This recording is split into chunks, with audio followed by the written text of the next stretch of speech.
Director సాయిల్ కంపట్కి, music director Suresh బబ్లికి, అనురాగ్కి అందరికీ థ్యాంక్స్ అండి. నాకు ఈ సినిమాలో అన్ని పాటలు రాసే అవకాశం కల్పించినందుకు వేణన్నకి అండ్ ఈటీవీ విన్కి ప్రత్యేకంగా ధన్యవాదాలు తెలియజేస్తూ, ఇందాక మీరు విన్న పాటలో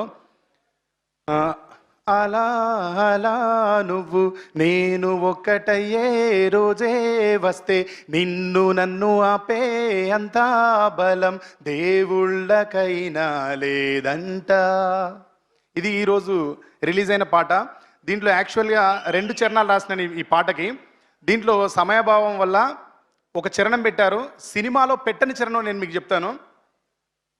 అరచేతి రేఖలట శుభలేఖ రాసెనట, మొదలు నిన్ను కలుసుకున్న గడియనే మంచి ముహూర్తమట, ఇష్టమే కట్నమట కష్టమే చుట్టమట, అయినా సరే నువ్వే నాకు నచ్చిన బంధు బలగమట, ఏ కానుకలు నీ వెచ్చని కౌగిళ్ళకి సరిరావు, నీ నుదుటిలో నా రాతని ఏ చేతులు చెరపవు,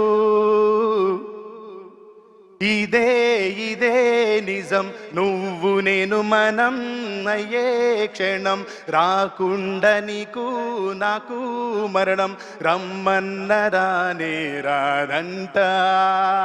ఓ ఇదే ఇదే నిజం నువ్వు నేను మనం అయ్యే క్షణం, రాకుండా నీకు నాకు మరణం, రమ్మన్న రానే రాదంట.